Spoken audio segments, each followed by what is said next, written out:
Zipporah, welcome to the Story Engine podcast. Thank you so much. I'm happy to be here, Kyle. I am excited to explore your story today. You bring together a lot of different worlds that people might not normally expect to go together.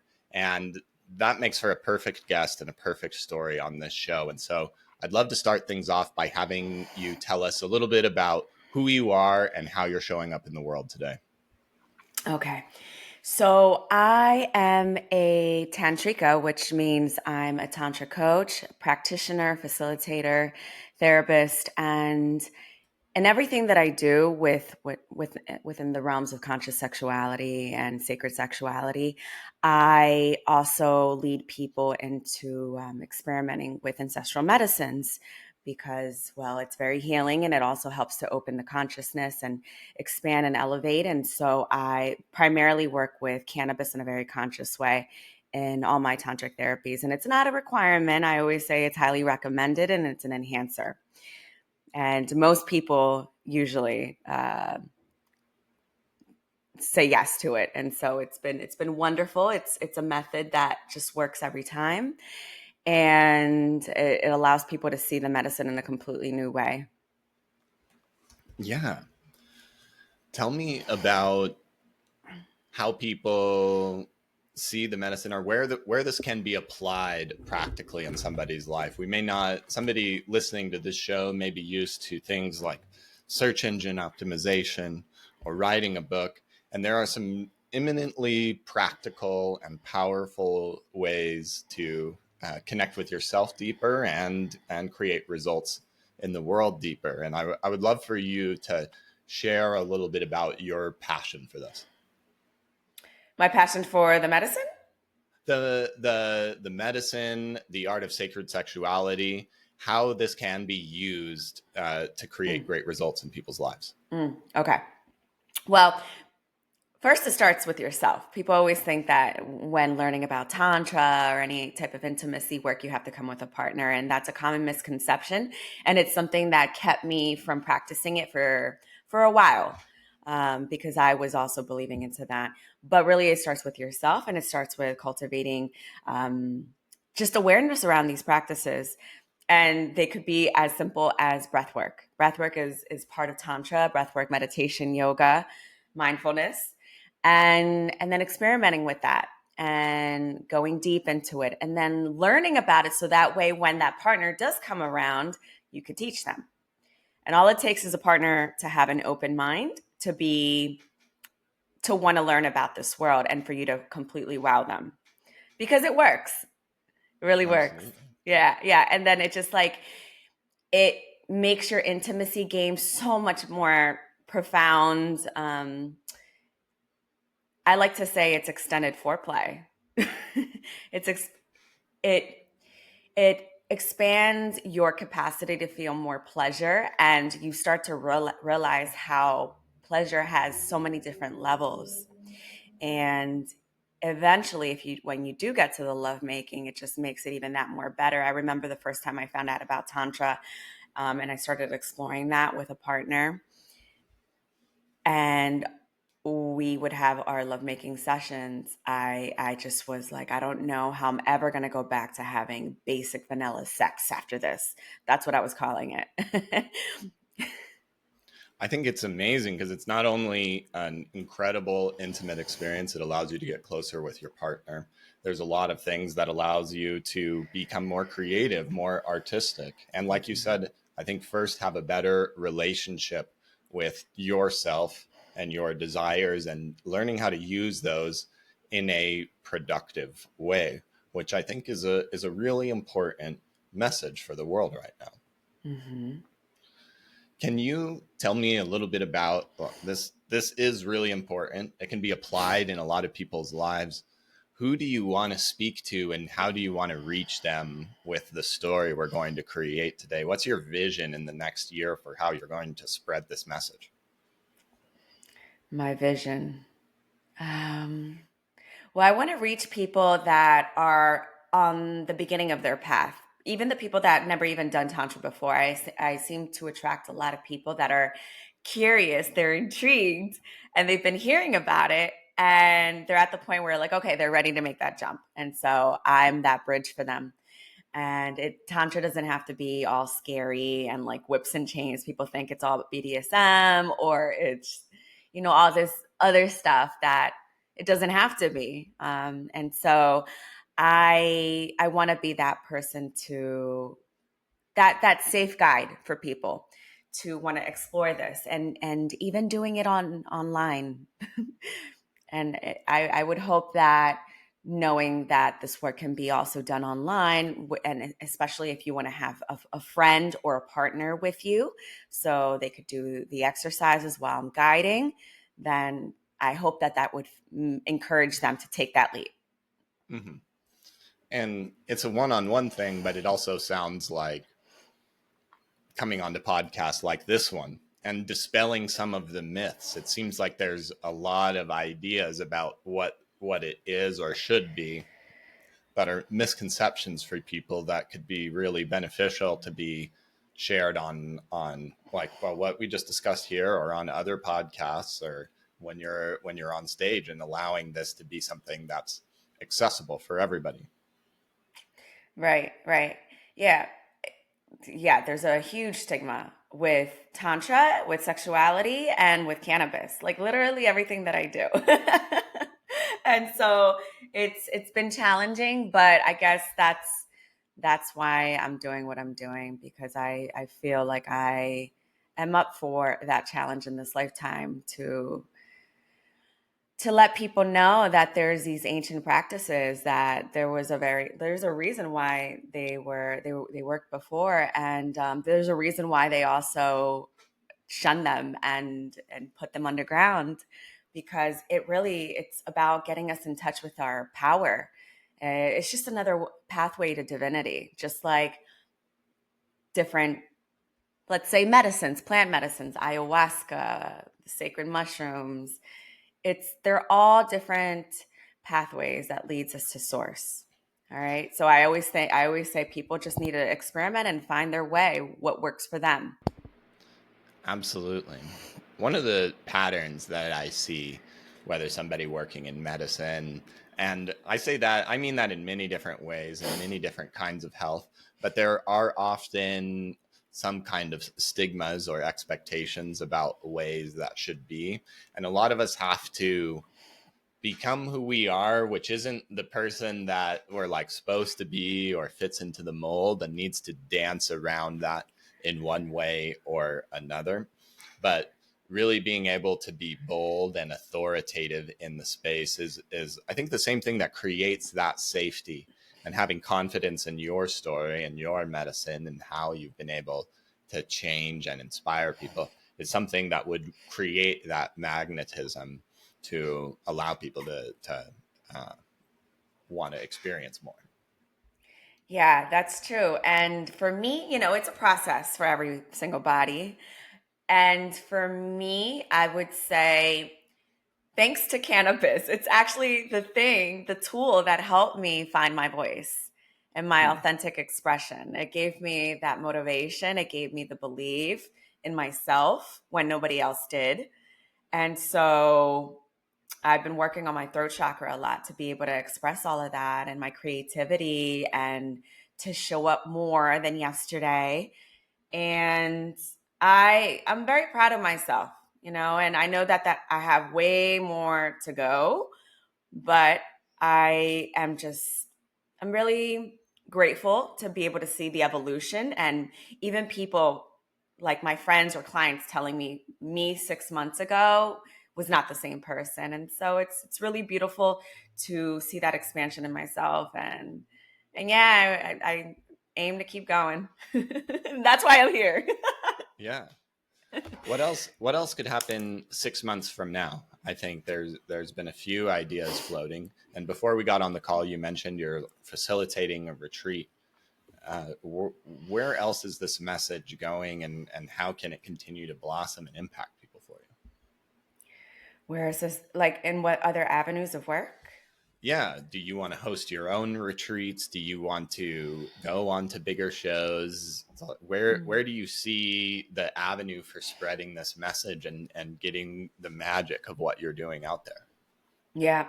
So lately I've been doing a lot of one-on-one retreats with Mm, individuals and with couples in the Riviera Maya, but I would love to host my own retreats, group retreats. I've done a few retreats where I co-facilitated, and that's the one I actually have coming up at the end of August.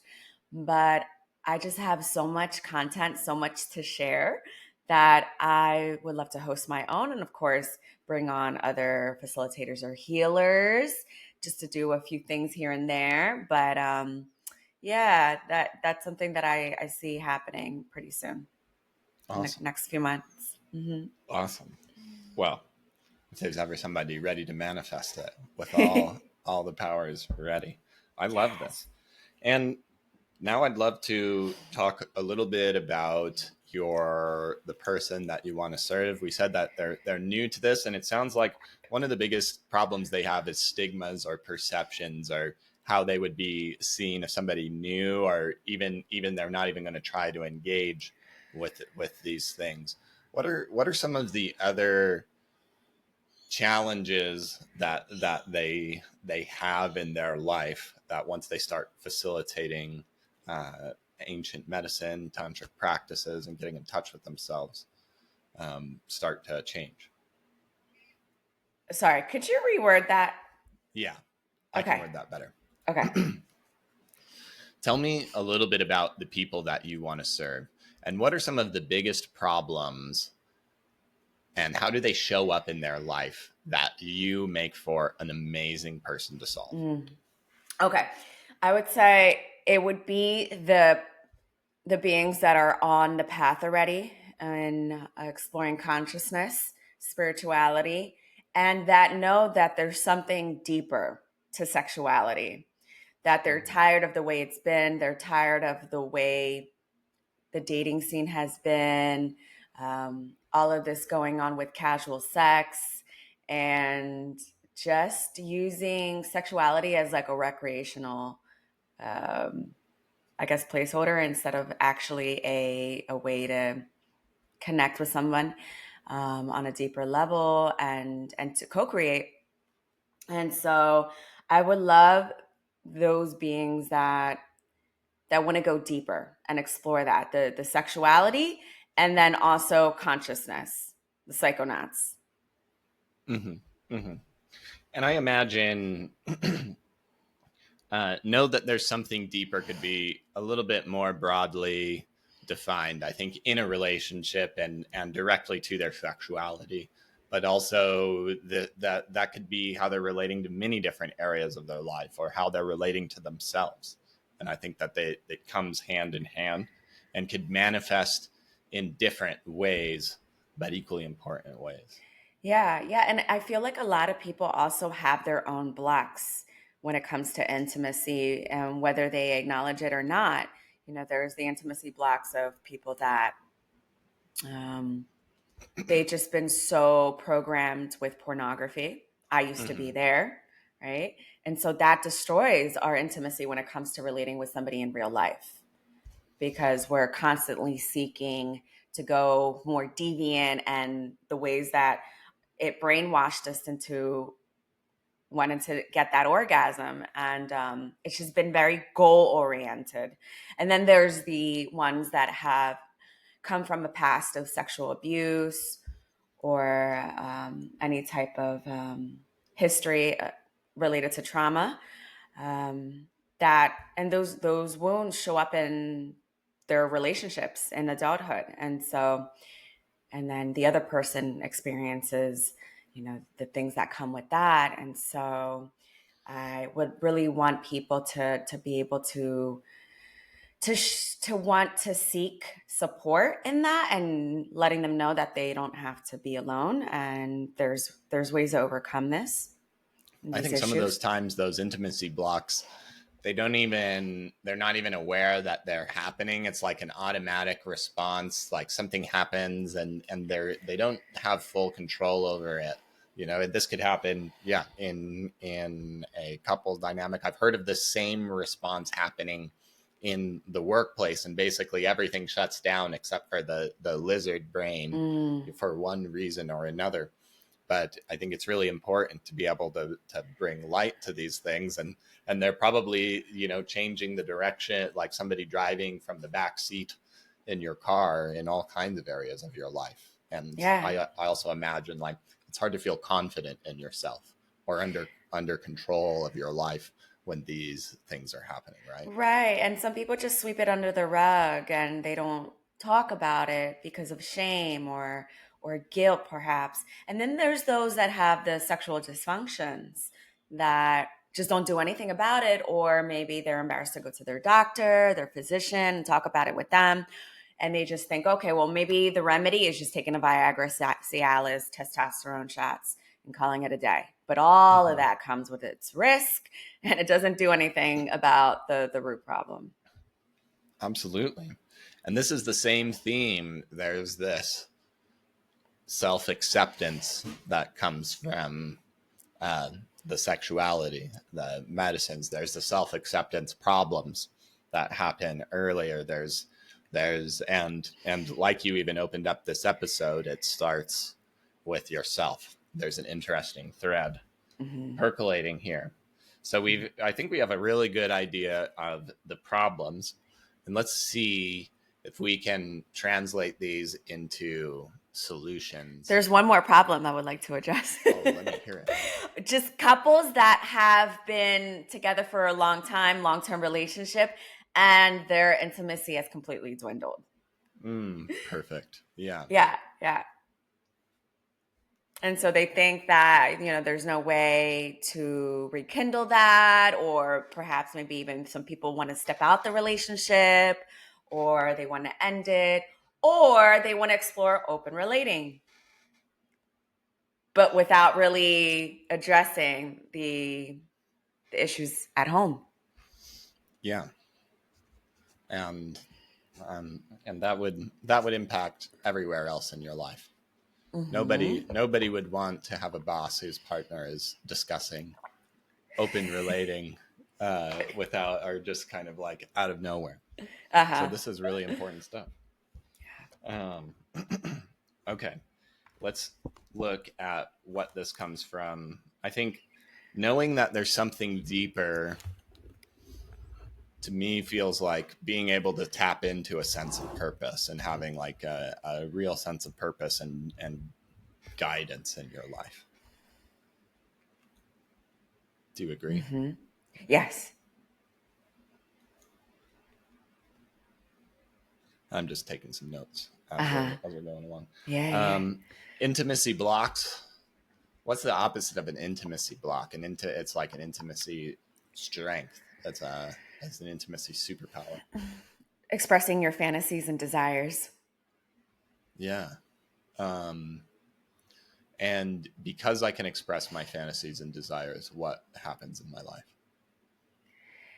You start getting what you want. There's more clarity in your relationships. You feel more empowered.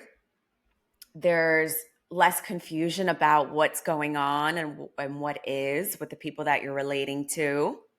Mm-hmm. There's a conversation called RBDSMT that's very prevalent in the conscious sexuality and tantric world.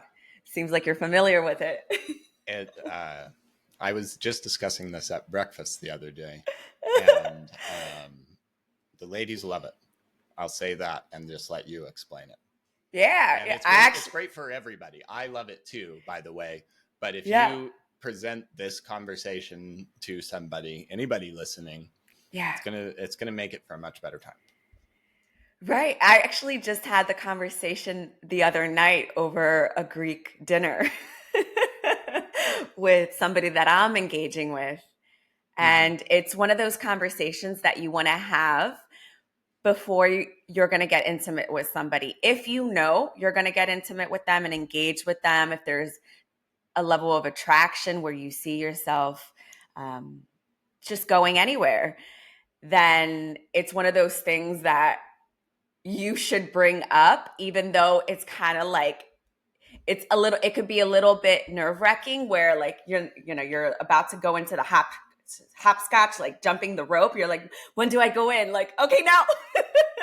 And so um, making that call and then bringing up the conversation and then leading with it. So the way I led with it is, so it's an acronym. This is a conversation. They call it the talk also.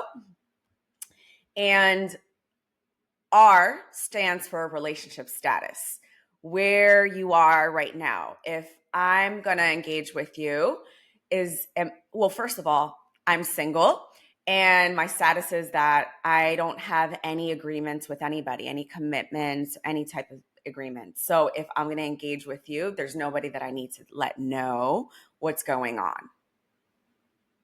And then I would want to hear the same from the person. So we're just putting it all on the table so we know what's going on, so we feel safe coming into this container with one another, and we know how to proceed.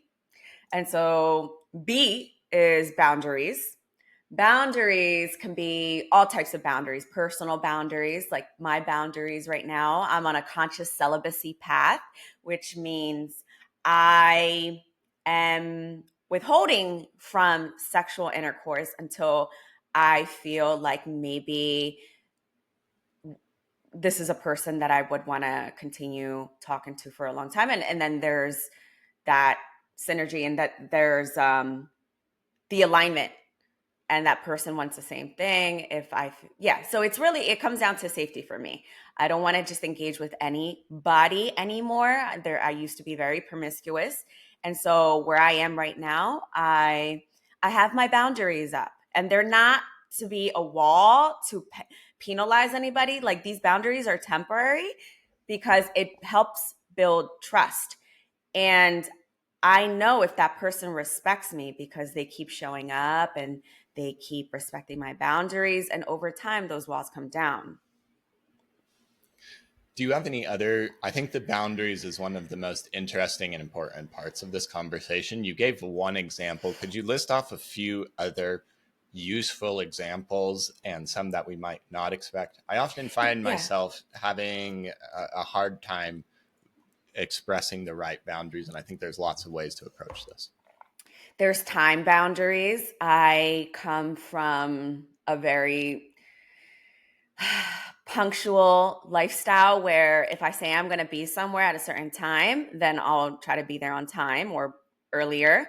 And then I expect the same in return, because time is money and I value my precious time. There's many people that don't value this, especially in Latin America. So I've had a lot of issues with people there. Yeah, that's going to be a tough one. It's a systemic thing down there. But yeah, it's part of the beauty of But it. even in the Western world, there's just some people that don't respect other people's time, and then that becomes a huge issue. It is a pretty regular thing, especially on a first date, to have somebody show up a little late. Mm-hmm. Okay, great. Let's go on to the D. Desires. So desires can be anything from your personal desires of getting married or not getting married, your desires of starting a family, or prioritizing yourself and fulfilling your mission to help the collective. It could be sexual desires to fulfill some of your fantasies that you haven't yet met, or desires of traveling with your partner around the world and being nomadic and not having that traditional lifestyle. So it could be whatever desires you have. Beautiful. And that's the fun part about it. That's the fun one. Yeah. Yeah. I like to hear them. Yeah. And then M is also a really interesting one for me. Yeah. Yeah. Meaning is, if we engage, if we sleep together, if we kiss, if we call each other babe, if we do all these things, what does that mean?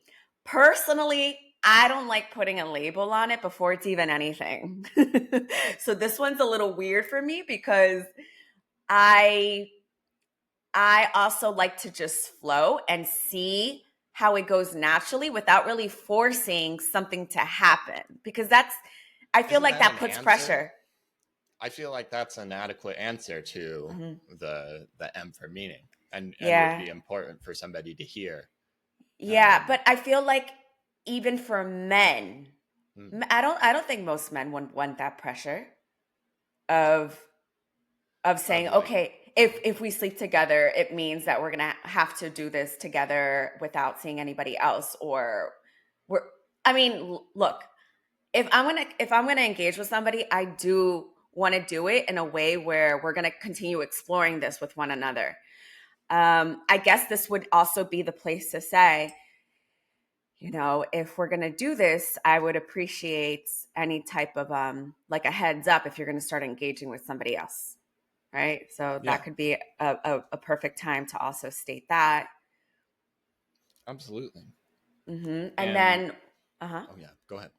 Yeah, so before we finish with meaning, there's also aftercare. They go together, meaning and aftercare. Aftercare is if I sleep over and we have sex, then my aftercare is I would really appreciate it if we go out to a cafe, go to breakfast, and we just spend a little time with each other before we go on our separate ways and, go back to work. And then I expect a text the next night. Hmm. Something as simple as that. Just so I know that you're respecting my aftercare and you're actually listening to what I'm saying, because it's meaningful to me, and it makes me know that you have respect for me, because something as simple as that, the wrong person will bypass, and it's happened to me before, and they bypassed two of my aftercares, and at an instant I disqualified them. Hmm. That was it, and it was great. Yeah, yeah. And I think it's important and just leaves clarity on what exactly we need. And I feel like there's been lots of times where people don't understand and they're just kind of lingering and it's awkward and Mhm. like nobody knows what each other needs. Right. This is an awesome framework, and I think a perfect example of what you embody of making something easy, accessible, conversational, and allowing things to happen. And I'd like to bring the focus back onto you as we start to move into the story part of this. We Can have one you? more one more I want to letter. read back some of the problem areas of clients that we wrote here, Uh-oh. and I would love for you to use your intuitive, magical senses to search your mind and body for moments and memories that share a resonance with that. So we can find a moment to start creating a story from that we can build some authority with. Does that sound good? Okay. Yeah, you cut off at the very beginning, so I didn't hear the full thing. Perfect. I'm going to Okay. mark it again. Okay. This has been happening from time to time. It records individually on each one, so we'll be able to edit it really easily. And I will Okay. start over. Also, I want to tell you that we Yeah. also missed a letter in case you wanted to We go back did. to that. We did. Oh We yeah. missed T. T. T. Yeah. RBDSMT. Yeah. I've It's never been heard of T. Well, that's why. Would you like to hear Okay. it? Yeah. Let's just carry Okay. on. We'll just Okay. carry on from here. It's T to the second power. So it's triggers and trauma response. Ah. So it's talking about what your triggers are. Triggers can be like, sometimes you don't even know what your triggers are until your boundaries get crossed. And then you're like, oh, there it is. So, like, for me, like, my trigger, like, if I'm relating with somebody and we're out like at a social event, let's say, or at a festival or anything like that, and then they're flirting with somebody and they're obvious about it and they're trying to get me jealous, that's going to trigger me. And I don't yeah, that's one. And then maybe like if I'm talking to somebody and I'm trying to engage with them and they're just looking at their phone and they're completely distracted, that could be a trigger. Trauma response, it's not So some people say it's RBDSMT as in trauma, but I don't think you have to dump your trauma out when you're getting to know somebody. I don't think that's very Hmm. a smart thing to do because they could go running away. But it's talking about your trauma response. So, like, let's say somebody has been abused, whether physically or sexually before, something happens in the relationship during intimacy, and then that person just freezes up. If they know that they have a trauma response based on something that happened in the past, that would be a good time to bring it up to the partner so they know how to appropriately react or respond to that person and just hold space. Awesome. Okay. Very important ones. And yeah, Yeah. I can see their place in that. I'll update my own Okay. list. Okay. So we're going to move on to the Okay. phase of the episode where we start crafting your story. And how we are going to do that is to use the language that we've explored as an emotional compass. We're going to find moments from your life and your experience that we can use to start crafting a story that will be a perfect message for the people that we've been describing to create authority for you and hopefully get them excited to listen to everything you have to say. Okay. So I'm going to read through some of these words, and it's going to be your job to just feel into them, use your intuitive self, and we're going to look for specific moments, Tuesday afternoons that closely encapsulate these same feelings that we're going through here. So, um, you sense you're on the path, but there's something deeper. There's a dissatisfaction in your life, and you're tired of the same dating scene and relationships, or maybe your relationship has gone stale after many years. Intimacy blocks happen at many different parts of your life and your day and kind of drive your life in all kinds of directions, and it's hard to find ways to talk about your history or your needs or why any of these things are happening. And so it's hard to feel in control. It's hard to feel confident in yourself. And yeah, is there a moment or a time that if you feel this reminds me of this time?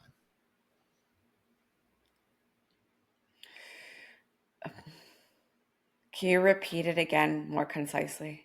Sorry. You The know, freezing happened on the screen. oh dear. Yeah. Um, can you tell me about a time when you were experiencing intimacy blocks in one form or another, Yeah. and maybe you felt out of control or disempowered because these situations seemed to move you in every direction? You didn't have the language to deal with it or ask for what you needed, and you had a hard time believing that you could do anything that you wanted in your life. Yeah. There was a long period of time where I continually attracted emotionally unavailable men. But the huge realization that I had last year was that I was unavailable emotionally to myself. And so I was just attracting in what I was vibing with. And Tell the me reason, about a Tuesday that, not the reason, but like a specific moment where you were like, oh oh, man, I'm unavailable. Maybe there was a moment of feedback or something like when you were hit with this realization. okay. It was actually at a Tantra festival last year. Cool. And I was telling my girlfriend, well, we were pointing out who we thought was attractive at this Tantra festival. And I was letting her know, well, even if I find somebody attractive, I'm not going to approach them, not anymore. And she said, well, why not? Mm-hmm. And I responded with, well, because it's hard for me to not show that I'm interested in somebody, and I don't want them to know I'm interested in them. And she was like, but why? And I had to really think about it. I'm like, I don't know. I guess because if they know that I am and they're not interested in me, then that would hurt. And then at that moment, I realized I was afraid of rejection. Mm.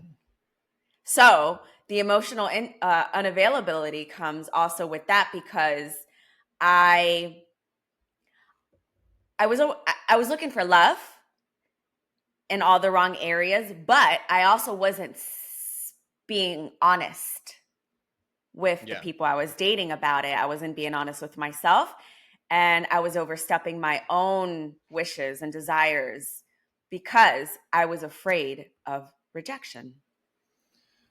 Was there any time a fear of rejection impacted you in your business?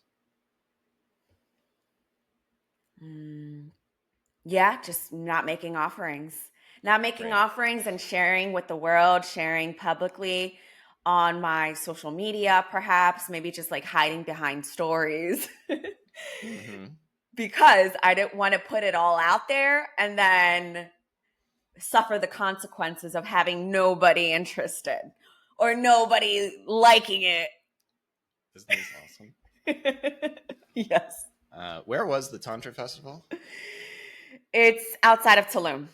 Outside of Tulum. Where was this conversation happening? You were in Tulum? Were you in the jungle? We were in the jungle at this festival retreat Yeah. training. There Hmm. were like tell me what I would see around me in this jungle. Are there flowers? Were there birds? What's one detail about this moment? There we were inside of a venue that's like this big giant hut, and everything is very Tulum-esque, meaning it's very like like the building is it almost looks like dried leaves. There's a stage, there's a bunch of pillows everywhere for people to Mm-hmm. to sit on these little cushions, or if they want to have cuddle puddles and yoga mats, and then you go outside and it's all jungle. And so there's cenotes, which are watering holes that were created by the meteorites, Beautiful. that created craters, this underground waterway system. Yeah, Yeah, so it's very sexy. sounds good. All right, next scene. Okay. This is the opposite vibration of what you were just expressing, but it also in the same precise moment. Your sense of purpose, a deep sense of purpose. You love who you are, and it's radiating forth. Was Okay. there a moment where you were just like, I am in my zone, firing on all cylinders in every area of my life? I'm so grateful for this practice. Yeah. Well, as soon as I started working with Mary Jane and the capacity that I do now with doing my conscious cannabis ceremonies, it's almost like something in me just switched when it came to my sexual energy. And I used to be very much about the dating apps and swiping and going on endless dates and meeting people and just being in that energy of just trying to find love and trying to find the right person in the wrong place. And so what happened was that closed up for me, like that need to keep searching and keep forcing it. And then I was able to put all of my sexual energy into my craft. And it showed in my work. It showed in the power of the transformations. It showed in my therapies when I would work on people. And that's when I realized that I was harnessing my sexual energy. I was cultivating it through the tantric practices and sending it off because, well, sexual energy is very healing. So, And so, Zipporah, you're starting to teach us, and I want to know a specific moment. Just like the sitting and among the pillows, maybe there was a moment where somebody you were working on said, "Oh my gosh, you've changed me," or okay. you Okay. feel that. Tell me Yeah. about a moment. So, well, the moment was when I just started realizing that I became the epitome of what magnetic is, like a magnetic person, because I started, I with all of these energetic practices, it expanded my energetic field. And so I just started attracting all the things that I wanted. Like what? Like one magical thing that I attracted, and you're like, oh my gosh, I did that. Yeah, so one that pops out, the one that's recent, is that I declared to many people, including in my tantra ceremony around Valentine's Day, I said, if Yeah. I'm a real tantrika, like I say and think I am, then I'm not going to force finding my mate the apps. I'm not going to go back on the apps. I'm deleting them. I want to prove it to myself that I can attract them in just showing up and being me, authentically me, doing my work, and just not even focused on finding that person, just focusing on myself, on my purpose.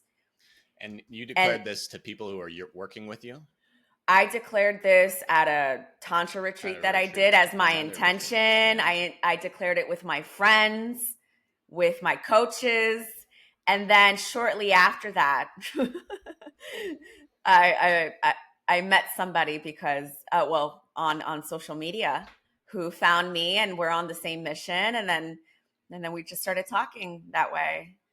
And I think it's very powerful because that person was on the other side of the earth from where I was. Great. And then they just came out of the woodwork in that way after I stated that out loud. Intentions are very powerful. Perfect. Let me see. Are you ready for your story? Hopefully we won't get any cutouts in here. I'll let you know when I'm finished. Um, Okay. Okay. so who do you think's cute? I'm sitting there with my friend at this tantric festival, and there's all kinds of interesting people to connect with. And I said, well, there's plenty of people that I think are cute, but I'm not going to approach anybody. And I had done a lot of work to become who I was and be where I was, and I thought that it was just selling myself short. But all of a sudden, this person, somebody who's been working hard on developing themselves and opening them up and talking about being able to communicate their needs, seems confused at me. And I say, well, I don't want to show I'm interested, because if they know I'm interested and they don't want it, then that might mean they'd reject me. And I almost smile at the joke of this, because this is something I've been working on for years and even promised people to help. I was afraid of rejection. And even in this place where everybody's here to face that and open up, I'm still living that. And I realize I'm not just living this in my personal relationships, but I'm not making the offerings and standing for the work that I want to do and what I want to believe in. I'm missing out on sales. I'm missing out on sharing my message and my stories on social media. And I just feel like my life is dull all around because I've lost my commitment to myself. And it was there at that retreat that I set a new intention and started to go through a process of really being able to connect with myself, accept myself, and all elements of who I was.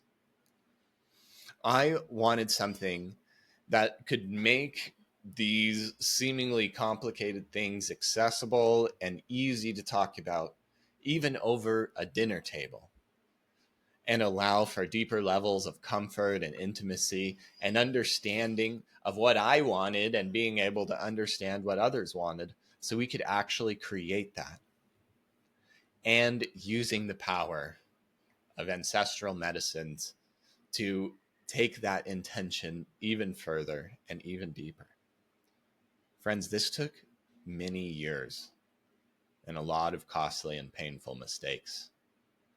And I really realized I was onto something at another retreat later on down the line, when I made a declaration that I was going to not work on any of the dating apps, but just attract. And when I saw the person, I would show that I was interested when with the right person. But I wouldn't need to put myself out there or do anything. And I'm there declaring that. And just a few days or weeks later, I get a message from someone around the world reaching out, showing interest, and I open up and I realize how much I had changed, how much I had tapped into my magic and myself, and how I was able to relate to myself and my practices and believe in myself and my magic enough to call in exactly what I was looking for. And I realized in that moment that this process that I had gone through could help so many more people other than myself, not just in their relationships with their partners, but in their relationships with themselves, in their relationships with their work and the legacy that they want to live in this world, is their relationship with their creativity and their creative force. And over the next 45 minutes, I'm going to teach you my special process for how we can harness that for you. There's the story. Wow. Oh, so it sounds so good hearing it from somebody else and delivering it the way that you did. Thank you. Wow. So powerful. Absolutely. Thank you. Yeah, and I hope you see some possibilities to share. It's also an interesting and somewhat like challenging experience to hear somebody else tell your story and emphasize certain things that you may not want like put at the forefront or think that there are other things. But hopefully, it opens up lots of possibilities to see how I can string these disparate moments together. Right. Yeah, yeah, yeah. What a gift you have. Thank you.